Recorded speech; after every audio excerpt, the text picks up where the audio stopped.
Salut et bienvenue dans cette nouvelle vidéo où aujourd'hui je vous propose de découvrir deux fonctions plutôt utiles, j'ai nommé Throttle et Debounce. Donc ces deux fonctions, ce sont des fonctions qui ne sont pas intégrées directement dans JavaScript, mais que l'on réutilise et que l'on voit dans de nombreux frameworks et qui permettent d'améliorer les performances de votre application en évitant des appels inutiles à vos fonctions. Donc par exemple, si vous prenez Lodash ou underscore, vous avez ces deux fonctions qui sont directement incluses. Donc nous, ce que l'on va voir dans cette vidéo, c'est comment les créer nous-mêmes. Même si derrière, on va préférer sûrement utiliser celles des frameworks parce qu'elles sont beaucoup plus testées et beaucoup plus poussées. Mais pour comprendre leur utilisation et leur fonctionnement, c'est important de savoir le faire manuellement. Donc on va commencer par la première fonction, la fonction debounce. Alors, pour vous expliquer, c'est une fonction qui va prendre en paramètre un callback et qui va permettre de l'exécuter au bout d'un délai. Donc là, vous vous dites peut-être, ok, ça ressemble un petit peu à un timeout. Sauf que si on essaie de réexécuter la fonction dans un intervalle de temps inférieur à notre délai, automatiquement, on va réinitialiser le timer et repartir de ce nouveau point de départ. Alors, dit comme ça peut paraître très compliqué, mais avec un exemple concret, vous allez voir que ça va être beaucoup plus clair. Imaginons que vous avez un champ de recherche et ce champ de recherche, vous faites tout un truc en Ajax. Donc par défaut, ce que vous feriez, c'est quelque chose qui ressemblerait à ceci. Donc on stockerait dans une variable le champ de recherche. Donc moi j'y ai donné un ID pour pouvoir le sélectionner plus facilement. Donc je fais document.querySelector et je récupère l'élément qui a l'ID Q. Et je vais sur cet élément-là greffer un event listener. Donc je fais search.addEventListener. Donc ici pas eu la peine d'utiliser jQuery parce que on peut tout à fait s'en sortir avec du JavaScript pur. Et là, on va lancer une fonction qui, pour le moment, ne fera qu'un console.log keyup. Donc ici, il faut imaginer que vous auriez toute une partie Ajax qui chercherait des résultats et tout ça et tout ça. Donc si je sors l'inspecteur et que je commence à taper dans ce champ de recherche, je vais voir que le keyup va être lancé de nombreuses fois. Le problème, c'est que pendant que l'utilisateur est en train de taper, ce n'est pas forcément utile d'aller lui afficher un résultat. Il mieux vaut attendre qu'il ait fini de taper pendant un petit intervalle de temps. Et lorsqu'il a fini de taper, automatiquement, je vais aller faire la partie traitement et la recherche. Ça va permettre d'optimiser les performances parce que je vais avoir moins d'appels à ma fonction en JavaScript, mais je vais aussi avoir moins d'appels côté serveur. Et c'est là que cette fameuse fonction debounce intervient. Donc on va la créer juste avant. Donc c'est une fonction qui va fonctionner de la manière suivante. Alors je sais que ça fait beaucoup de fois le mot fonction dans la phrase, mais c'est pas grave. Donc on va recréer l'event listener. Et là, plutôt que de passer directement en paramètre une fonction, comme on l'a fait précédemment, on va faire appel à notre petite debounce. Donc on fait debounce, qui lui prendra le callback, et qui ensuite prendra en second paramètre la durée dans laquelle on va devoir attendre. Donc pour l'instant, on va mettre quelque chose d'assez gros, 500 millisecondes.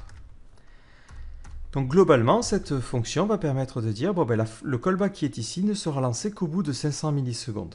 Donc on est parti, function, debounce. Donc cette fonction prendra deux paramètres, le callback, et un second paramètre, le délai. Donc on va faire quelque chose de plutôt simple pour le moment. On va retourner une fonction qui du coup va lancer le callback après un intervalle de temps donné. Donc là, si on veut juste attendre un intervalle de temps, il nous suffit de faire un set timeout, function, hop, et là on lui passera en second paramètre le délai d'attente, et on lui passera ici le callback à exécuter. Donc nous pour l'instant on va juste faire callback, comme ceci. Alors ce n'est pas du tout bon, mais vous allez voir qu'au fur et à mesure on va affiner. Et ici on va faire un console.log de keyup avec debounce. Donc je ressors mon petit inspecteur, je sors la console et je tape 3 lettres, 1, 2, 3. Mais je vois que ce que a fait ma fonction, c'est juste qu'elle a mis un délai. Donc moi, j'ai besoin de lui dire, si jamais on réappelle la fonction dans un intervalle de temps plus court que ce délai-là, il faudra que tu redéfinisses le timer. Là, c'est très simple. Il nous suffit de définir une variable timer tout au début, en faisant var timer égale nul. Donc ça, c'est juste histoire d'avoir une variable à ce niveau-là et non pas à l'intérieur de ce scope-là. Et de dire que dès que je fais appel à cette fonction ici, je vais redéfinir le timer en faisant un clear timeout et je lui passe en paramètre mon petit timer. Donc par défaut au début ça sera nul, mais ensuite ça prendra cette valeur là, timer égale set timeout. Du coup à chaque fois que cette fonction est exécutée, donc ça veut dire à chaque fois que l'on va faire un key up, automatiquement ça va supprimer le timer et le redéfinir. Du coup mon callback ne sera exécuté qu'à la fin. Ben, cette simple modification permet déjà d'avoir le comportement souhaité. Donc si maintenant je fais AAA 3 fois, vous voyez qu'elle était exécutée avec le debounce qu'à la fin. Donc si l'utilisateur tape un long mot et tape plein de lettres comme ça les unes à la suite des autres sans marquer de pause, automatiquement ça évite les appels inutiles. Donc pareil, s'il met une pause puis il retape, hop, ça fait un second appel. Voilà, donc ça permet, vous le voyez, d'avoir beaucoup moins d'appels. Alors malgré tout, on aimerait bien que le debounce, dans cette fonction, et même dans celle-là, dire on ne va pas exécuter toute la recherche Ajax s'il y a moins de 2 caractères par exemple. Donc là, pour faire cette condition-là, on ferait if this.value.length est inférieur à 3. Alors là, ça serait plutôt est supérieur à 2. Si c'est supérieur à 2, donc c'est 3 et plus, dans ce cas-là, on ferait la recherche Ajax et tout. Du coup, mon comportement serait de se dire, si je mets cette condition ici, je vais mettre la même à cet endroit-là. Hop. Et vous allez voir que ça ne va pas fonctionner. Je ressors mon inspecteur et je fais un petit test. Donc je tape A et je mets une pause. Et là, je vois que je tombe sur une erreur. Il me dit qu'il n'arrive pas à accéder à la propriété length. Alors, c'est tout à fait normal parce que lorsque l'on fait un debounce, on passe en paramètre un callback. Donc dans ce callback, ici, le this que l'on écrit ici ne fait pas référence à l'événement, comme c'était le cas dans cette fonction-là, mais fait référence à this à l'intérieur de cette fonction-là. Du coup, ça, ce n'est pas une bonne chose. Donc, ce que l'on va devoir faire, c'est appeler ce callback en lui passant le bon contexte. Donc, pour récupérer le contexte, ici, dans cette fonction-là, je me situe au même niveau qu'ici. Donc, je peux récupérer le contexte en faisant var contexte égale this. Du coup, au niveau de mon callback, j'ai besoin de lui dire, il faut que tu envoies ce contexte-là. Donc, plutôt que de faire un callback et d'envoyer directement d'exécuter la fonction, on peut utiliser la méthode apply, qui prendra en premier paramètre le contexte, hop, et en second paramètre, un tableau contenant les différents arguments. Donc, pour l'instant, on ne va pas les mettre, et on va réessayer notre code. Hop, je sors la console, je tape plein de fois, j'attends un petit peu, et là, je vois que ça fonctionne correctement. Alors, si jamais on veut récupérer l'événement, donc par exemple, si on veut débugger l'événement et on le passera en paramètre, on serait tenté de faire la même chose ici. Le problème, encore une fois, c'est que on n'a pas un transfert des différentes propriétés. Si je tape une fois, je vois que dans le cas du debounce, on a un undefined. Donc de la même façon que ici, lorsque l'on récupère le contexte, on peut récupérer les arguments en faisant var args égale arguments. Donc arguments nous renvoie un tableau des différentes paramètres qui sont passés à cette fonction-là. Et du coup, ces arguments, je peux les passer lors de mon apply. Du coup, la fonction qui est passée en paramètre au niveau du callback de notre debounce aura les mêmes paramètres et le même contexte que la fonction qui se situerait à la racine. Donc, hop, un dernier coup d'inspection, je fais un coup de AAA et je vois que je récupère bien le keyboard event dans le second cas. Voilà, donc cette fonction debounce permet tout simplement de faire ça, d'attendre un certain délai pour pouvoir exécuter une fonction. Donc on peut aussi l'utiliser pour d'autres cas. Par exemple, si jamais vous faites un redimensionnement et que vous avez un truc avec une mosaïque, par exemple, un truc à la maçonnerie, vous n'avez pas envie que tout le layout se recalcule en permanence. Donc ça peut être utile de mettre un debounce aussi dans ce cas-là. Hop, dès que l'utilisateur va arrêter de redimensionner, automatiquement ça appellera la fonction. Donc ça nous amène à la seconde fonction, la fonction throttle.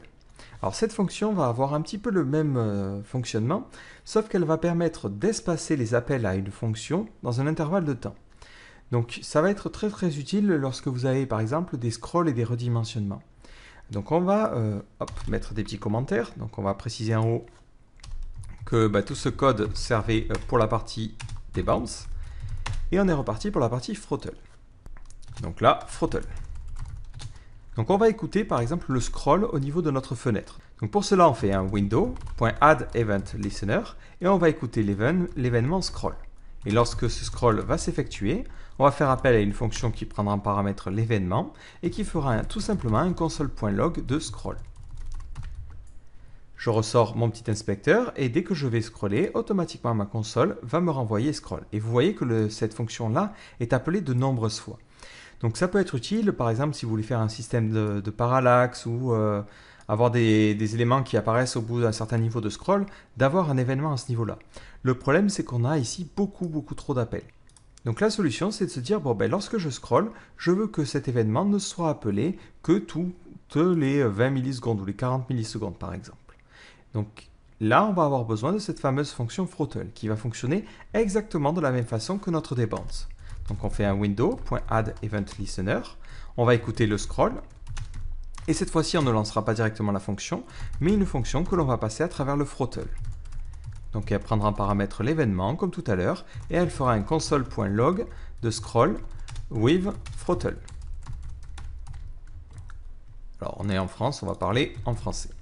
Voilà. Donc on est parti, function, throttle, qui prendra en paramètre le callback, et qui prendra en second paramètre la délai. Délai, hop.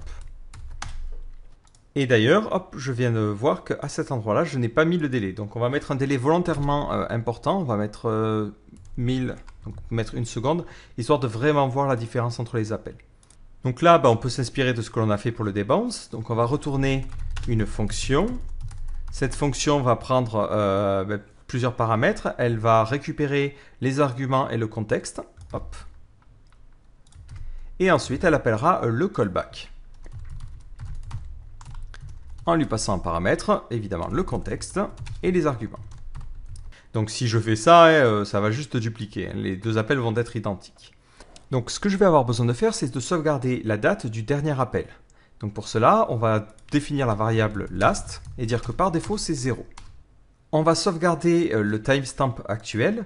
Donc pour cela, on peut faire un appel à la fonction date. Enfin, si on fait un new date, ça nous donne le temps actuel. Donc on fait d égale new date. Et automatiquement, il est possible de transformer ça sous forme d'entier en faisant une opération arithmétique. Par exemple, si je fais plus d, ça me donne automatiquement le timestamp et non pas le truc en toutes lettres. Donc ici, pour récupérer l'heure, enfin la seconde actuelle, il me suffit de faire un var no égale plus de new date. Voilà, bon, les parenthèses sont même pas utiles, mais je préfère les mettre, pour moi, je trouve ça plus clair. Du coup, on a besoin d'appeler cette fonction-là si le temps actuel est supérieur au précédent appel auquel on rajoute le délai. Donc on va mettre un if. Si donc, le temps actuel est supérieur au temps précédent auquel on rajoute le délai, dans ce cas-là, je fais un coup de callback et je change la valeur de last pour lui dire que le nouveau last, c'est no. Donc le dernier appel à la fonction a été fait maintenant. Donc je vais sauvegarder et je vais scroller. Donc je vois que scroll est appelé de nombreuses fois, mais que mon scroll avec throttle n'est exécuté qu'à la fin. Impeccable. Par contre, j'ai un petit détail qui me chagrine, c'est que lorsque j'ai fini de scroller, si je m'arrête là tout de suite, il n'y a aucun appel qui est fait parce que mon délai étant de 1 seconde, je ne suis pas rentré dans cette condition-là et du coup, il n'a pas réexécuté. Du coup, il va falloir créer, un petit peu comme on l'a fait avec le debounce, un petit timer. Donc ce timer, on va le sauvegarder ici, var timer égale nul par défaut. Last, on va ne pas lui donner aussi de valeur. Et ce que l'on va faire, c'est qu'on va changer un petit peu cette condition. On va dire que si le temps est inférieur au délai, dans ce cas-là, on va lancer un système de timer. Donc automatiquement, le timer va être relancé en permanence, exactement comme la fonction debounce. Sauf que je vais rajouter dans le else, dans le cas contraire, c'est-à-dire que j'ai un temps, un last qui est supérieur à no, dans ce cas-là, je vais devoir exécuter la fonction tout de suite. Donc là, on va récupérer le code que l'on avait écrit comme ça. Et par défaut, on va dire que last, là on a juste à faire var en fait, on s'en fiche de préciser une valeur par défaut. Et on va rajouter une condition parce que s'il fait cette soustraction là, last plus délai, last étant undefined, ça me donnera un not a number. Donc on va être if last et no inférieur à last plus délai. Dans ce cas-là, je fais exactement la même chose, je fais un clear timeout de mon timer et ensuite je fais un timer égale set timeout. Et je vais appeler ma fonction en faisant un coup de callback.apply. Donc je lui passe en paramètre le contexte, le contexte et les arguments. Et en plus de cela, je redéfinis la variable last en prenant la valeur de no. Voilà. Et ce timer-là, je l'exécute au bout du délai. Donc maintenant, je réactualise. Je vois que le scroll est appelé la première fois. Et maintenant, lorsque je scroll, toutes les secondes, le throttle va être exécuté. Et si je m'arrête, le throttle continue à être exécuté une dernière fois après mon timer. Donc là, évidemment, on va mettre un timer un petit peu plus faible. Par exemple, si vous voulez une animation qui soit à peu près fluide, Sans trop perdre en optimisant un max les performances, vous pouvez partir sur un truc qui aurait 25 images par seconde à peu près. Donc là, ça serait toutes les 40 millisecondes. Et là, vous auriez une animation qui serait appelée beaucoup moins de fois. Alors ces fonctions, on les a créées nous-mêmes, mais vous le devinez évidemment, comme je vous l'ai dit au début, elles sont disponibles dans de nombreuses librairies. Donc vous pouvez utiliser par exemple _JS, qui est une librairie qui contient tout un tas de trucs qui permet de travailler, ou même Lodash qui contiennent ces fonctions throttle et debounce. Alors moi dans mon cas, si vous demandez la différence qu'il existe entre ces deux librairies, c'est à peu près la même chose globalement. Moi j'ai tendance à préférer Lodash pour la bonne et simple raison qu'il est beaucoup plus compatible avec NPM. Alors là je sais que je sors un petit peu du cadre juste de l'explication, mais ceux qui utilisent par exemple Browserify me comprendront. Le problème d'Underscore, c'est qu'on doit faire un require et on a inclus tout le framework, ce qui est un petit peu lourd parce qu'on n'a pas forcément besoin de ces tonnes de fonctions. Dans le cas de Lodash, le gros avantage, c'est qu'on peut inclure que ce dont on a besoin. Si je reprends l'exemple que l'on a créé, donc je vais tout supprimer, hop, on va faire le bourrin. Hop. Dans mon cas, sur mon projet, j'ai ici un petit peu de JS que je peux faire en CoffeeScript. Donc je vais modifier le CoffeeScript et je vais reproduire un peu ce que je voulais faire.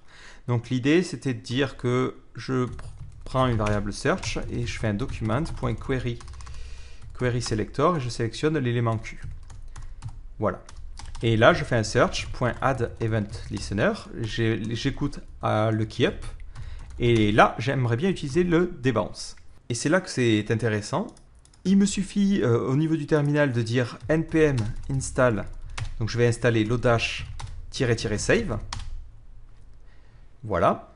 Donc je vais regarder où se situe ma fonction. Donc dans la documentation de Lodash, je cherche, alors moi c'était debounce, donc debounce. Hop. Donc ça se situe dans la partie fonction et elle s'appelle debounce. Et en haut, j'ai juste à faire debounce, alors je peux l'appeler vraiment comme je veux, égal require. J'inclus Lodash, mais je n'inclus pas tout Lodash, j'inclus Lodash function debounce. Comme ceci, hop, et pas besoin de point virgule. Et du coup, au niveau de ma fonction, je peux faire un coup de debounce qui prendra en premier paramètre une fonction, qui prendra en paramètre l'événement, donc on fera un et on fera ici un petit coup de console.log. Donc on va dire, donc c'était keyup, et on lui passera en second paramètre l'événement. Et en second paramètre, on lui mettra le délai. Voilà, bon, d'ailleurs, ouais, on va supprimer une parenthèse quitte à y être, histoire d'avoir un code encore plus clair. Si je sauvegarde, ça va fonctionner. Si je réactualise ma page et que je scrolle en haut et que je tape dans la recherche, vous voyez que le keyup n'est exécuté qu'après le debounce. L'avantage, c'est que dans ma partie code compilé, donc l'app.js, donc il y a tout le bordel forcément de Browserify, mais au total, je n'ai pas des tonnes et des tonnes de lignes. J'ai 373 lignes, alors que si j'étais obligé d'inclure toute la librairie, donc là, imaginons, j'inclus tout Lodash en faisant un underscore, et du coup, la fonction debounce serait accessible en faisant underscore.debounce. Si je fais ça et que je re-regarde mon JS, je me retrouve du coup avec un fichier qui lui en fait 12 368. Donc vous voyez que ça fait une grosse différence. Hein. Donc le gros avantage que je trouve à Lodash, c'est justement ça, c'est la possibilité d'inclure seulement ce dont on a besoin. Donc c'est pour ça que j'ai tendance à préférer Lodash. C'est pas forcément en termes de fonctionnalité, mais c'est vraiment en termes de chargement et de modularité par rapport à ce que l'on a chez Underscore. Donc là on est reparti, on remet des bounces et ça refonctionne. Donc voilà, c'est globalement tout ce que je voulais vous montrer dans cette vidéo-là. Donc ces deux fonctions, debounce et throttle, c'est des fonctions que vous devrez impérativement utiliser lorsque vous avez des événements comme ça qui peuvent être appelés de trop nombreuses fois. Ça se voit pas forcément sur un ordi de bureau, mais lorsque vous commencez à développer des applications mobiles où vous travaillez avec des ressources un petit peu plus limitées, éviter des appels JavaScript au maximum, ça permet de gagner beaucoup en performance. Parce que mine de rien, manipuler des éléments, manipuler le DOM ou bouger des éléments, ça demande à chaque fois un recalcul et ça demande beaucoup de ressources au navigateur. Donc ces fonctions debounce et throttle, vous pouvez les créer vous-même. Donc comme on l'a vu, c'est pas forcément des fonctions qui sont très complexes à écrire, mais si vous cherchez quelque chose qui est beaucoup plus poussé, qui a été testé des dizaines et des dizaines de fois, vous pouvez partir sur des librairies telles que Underscore et Lodash. L'avantage que proposent ces librairies, c'est qu'elles peuvent prendre en paramètre des options. des options qui vous permettent de dire est-ce que on a un appel à la fin, un appel au début. Donc si jamais vous avez envie d'avoir quelque chose d'un petit peu plus subtil et un petit peu plus poussé au niveau du contrôle, ça peut être utile d'utiliser des librairies. En plus de cela, en général, Underscore et Lodash contiennent de nombreuses méthodes en dehors des throttles et des bounds dont on a besoin. Donc si vous chargez déjà ces librairies-là, ça peut être intéressant d'utiliser ces fonctions-là. Donc voilà, j'espère que cette vidéo vous aura permis de mieux comprendre d'où viennent ces fonctions-là et pourquoi elles peuvent être tant utiles dans l'amélioration des performances de vos applications. Donc voilà, je vous donne rendez-vous dans une prochaine vidéo. Ciao!